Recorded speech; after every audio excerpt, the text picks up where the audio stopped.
Diqqat, O'zbekistonda yanvar oyi ham boshlandi.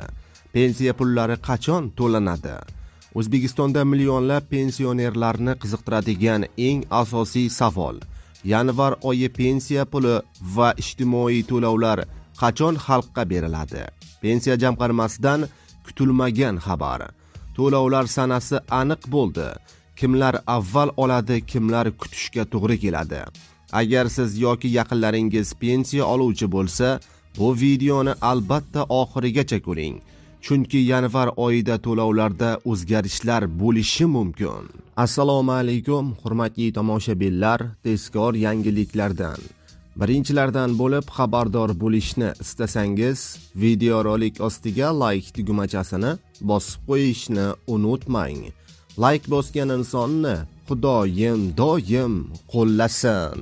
Yangi oy kirdi. Pensiyam plastik kartamga qachon tushadi yoki naqd shaklda qachon olaman kabi fuqarolarda savollar tug'ilishi tabiiy.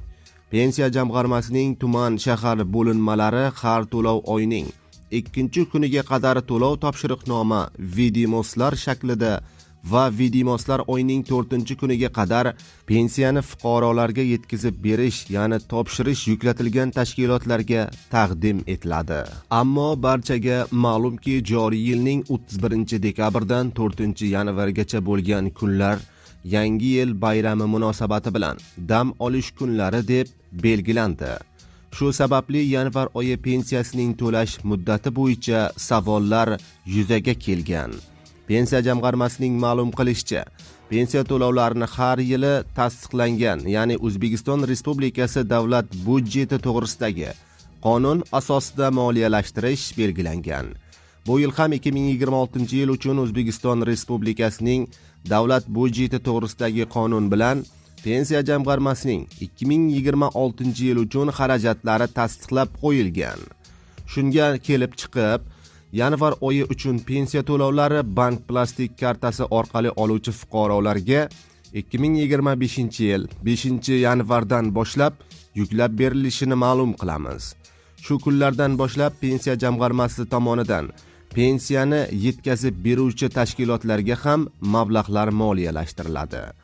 Ya'ni naqd shaklda pensiya oluvchi fuqarolarga yanvar oyining pensiyasi 2026 yil 5-yanvar sanasidan boshlab 27-yanvargacha Xalq bankining sayyor kassalari tomonidan tasdiqlangan kunlar, ya'ni grafiklar asosida mahalla fuqarolar yig'ini orqali yoki fuqarolarga yetkazib berish, ya'ni manzillariga yetkazib berilishi ta'minlanadi, deyiladi ma'lumotda.